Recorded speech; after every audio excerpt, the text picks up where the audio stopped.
Okay, so for my assignment, I decided to teach you on how to understand the 7 stages of grief. And this is what I'd like to say this is in a triangle. Best way I can explain it to you. So, we're going to start down at the bottom with shock and denial. That is the first stage of grief. It is where you will probably react to learning of the loss with a numb disbelief. You may deny the reality of loss at some level in order to avoid the pain, the shock that provides emotional protection from it. It's overwhelming and it can happen all at one time. This can last for weeks. Working in the medical field, you should be able to understand somewhat these 7 stages because you're going to come in contact with people like that. And instead of just assuming they're an angry person, you may find that they have an underlying issue that's significant to them. So we're going to go to the second space on the triangle, pain and guilt. This is when the shock wears off. The unbelievable pain and suffering will then replace it. Although it's excruciating and almost unbearable, it is important to experience it fully and not hide it or avoid it with drugs or alcohol. A lot of people do that. They want to hide behind a medication to think it makes them feel better, and then it wears off and they're back down to shock and denial. They're going to backtrack. So once you get past the pain and the guilt, you're going to experience the anger and bargaining. And we have all done that. You may have a test coming and you're going to pray to God that you pass it. And you're going to tell him you're going to study a lot more for the next one. But in this case, when you're going through the grief stages, frustration gives way to anger. And you may lash out and lay unwanted blame for the death of someone else on a different person, and you may rail, why me, and also bargain in vain. I will never drink again if you bring this person back.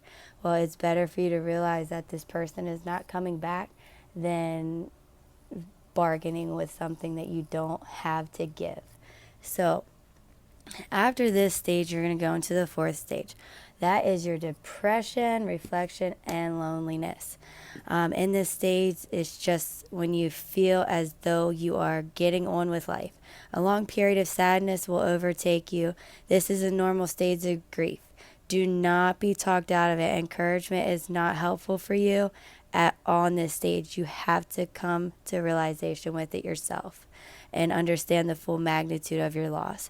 Remembering everything about that person is not a bad thing. It's just focusing on the past, but you have to look forward to the future.